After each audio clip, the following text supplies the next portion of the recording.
النحاسية إلى الرأس، النحاسية على طول بيحطها في المرمى في الدقيقة 22 من زمن الشوط الأول من المباراة. يعيد الكرة ويعيد المباراة إلى نقطة البداية. كرة على طول ملعوبة من الركنية الأولى إلى أسامة، كرة محمد نور.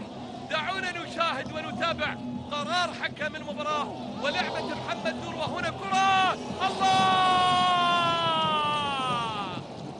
هدف ملغي من الناحية اليمنى، وهدف آخر للأنصار في الدقيقة 63 من عمر اللقاء.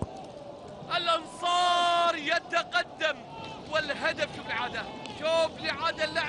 اللعبة من ورا كريري، وعلى طول كرة في الزاوية البعيدة لمرمى مبروك زايد.